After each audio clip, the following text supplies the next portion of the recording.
we have Translation by the Black Eyed Peas. Bep. It's 15 songs, 56 minutes long, and it's very, very different than stuff that they've done. Well, I wouldn't say that actually. It's good. I do enjoy it. So like the Black Eyed Peas have been forever. History. Here's a little history of Black Eyed Peas. they've been around since 1998. Yeah, they've been together. They kind of started as like an alternative, like kind of weird thing. Yeah, and then experimental-ish, and then they went into that like in the pivoted early to like that hip hop groove, major into, pop, hip hop dance, like in the early 2000s. Yeah. And where everybody's heard Black Eyed Peas song. You had probably their best album, which was in '09, the one with the alien face on it. What the hell is that called? The End, Energy Never Dies. The End, yeah, that one is definitely a very, very good album. End and Beginning. And the beginning, together. oh, that's Those right. Are really good. I like, forgot about the side by beginning. side Yeah, together. that came out 2010. That's the That's last. peak Bep to me. Yeah.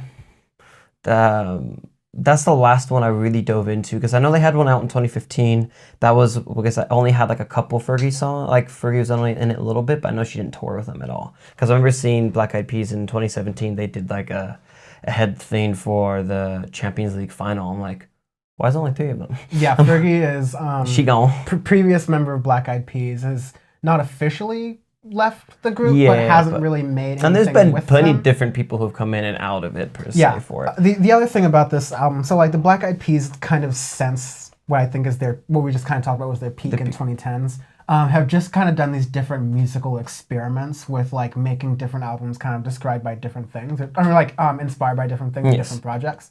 So right here, they kind of took like a hard pivot to the cash cow money pit that is Latin music. Holy hell, yes. I mean, the first song, Ritmo Bad Boys for Life, which that was released in 2019, I like to say, and it's been played everywhere because it's featuring J Balvin, and you've heard that song in a club somewhere, definitely.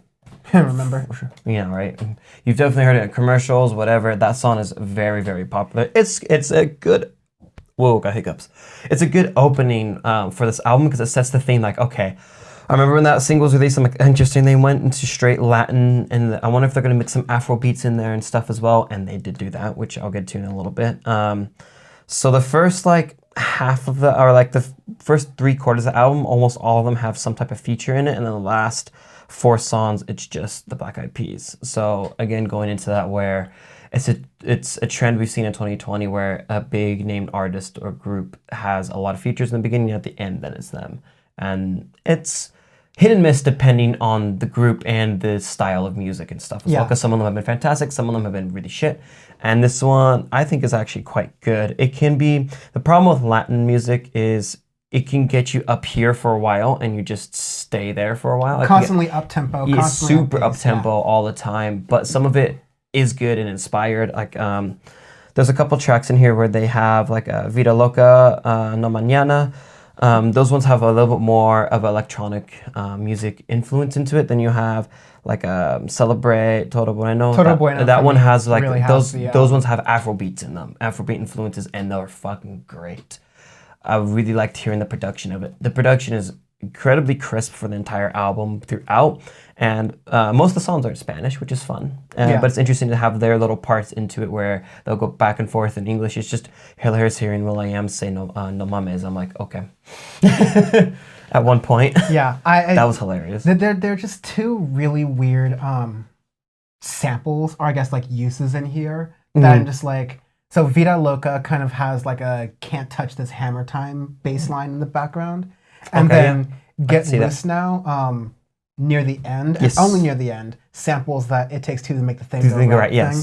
And I know will.i.am basically is like the Fed and just has like unlimited money, but like it seems like the 2 weirdest places to waste what must have been like a lot of royalties. Shit ton of royalties. Because it's like barely used for these small parts of the song, and it's, again, Black Eyed Peas are really good at like chopping up beats and mixing them. You don't get like a lot of like creativity and groundbreakingness with their music. It's sort of like the major laserfication of a lot of bands where like they get to a certain point, they grow, they've done all their stuff. It's usually like their dance groups, and then they decide, where's the money? Latin music. I think maybe not Dylan Francis. I think actually yes, Dylan Francis. But there are like a number Well, of Dylan Francis has done some stuff with Latin music, and his music is just not good. But yeah, this was at least good. You're inviting a lot of like, and again, this is also pop, so it's like it's very pop popified Latin.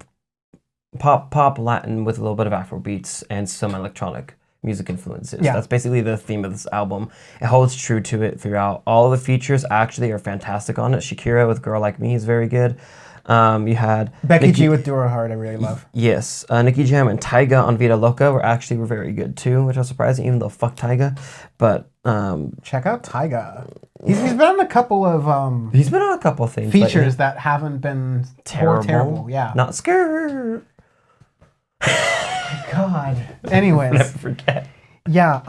I will say this: the last song, News Today, is such a letdown. I know. So it's literally everything we talk about on Audioface, where there's a way to talk about issues going on in the world, and there's a way not to. Yeah. The way you don't is go ahead and talk about it. News Today. Just or like what about it specifically? Because I know what I would say about it. Well, for me, it's just, it feels like the, God damn it, feels like Lana Del Rey style of just moaning and droning on about something that you don't quite understand, and it's kind of just boring as fuck. It's like not really ruminating on what's happening below surface level. It's like, it's literally saying, I'm watching TV and these are my reactions and these are my responses. It's not really going deeper into what. Oh, actually, either fix it if you really want to, or into like the deeper meanings of what is going on just in shit in general. I've been for separate projects going through Kendrick Lamar's discography, and there's a song Untitled 3 from Untitled Unmastered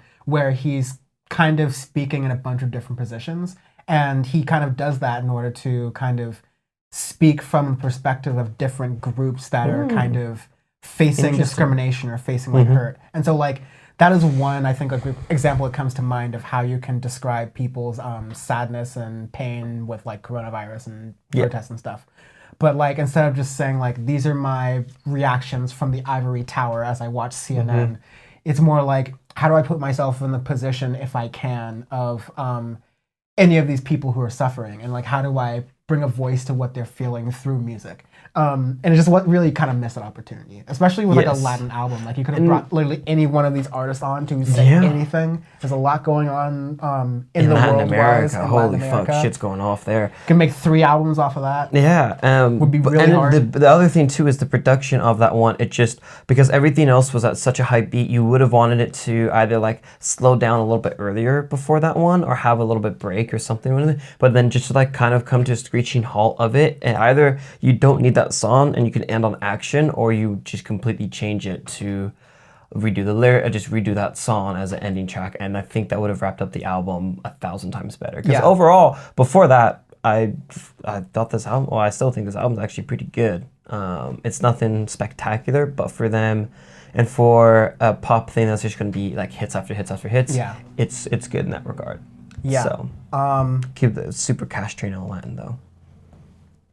Arbitrary scale, crowd sizes. This is like a Los Angeles Angels of Anaheim, which was the stupidest name in sports. It's like a game on like a Wednesday at like 4 p.m. when, you know, there's like a couple thousand people in the stands per se. You'll still get the game. It'll be more people on telly, you know, than it is an actual game, but, you know, it's kind of whatever. Yeah, most people leave at like the 6th inning. Oh, 100%, because it's just it's like it's the Angels versus the San Diego Padres, and you know the Padres suck fucking ass, dude. Yeah, and it's like 7:30 p.m. You're looking, it's like, you know, I think the lanes are starting to clip on the fire. Yeah, it's like you go to the game, you get like $20 tickets because you're like, you got out of work early, you work at a packing district in Anaheim, and you're like, I gotta take the 22 home. It's gonna be rough. 22 to 5. I really don't want to do that drive.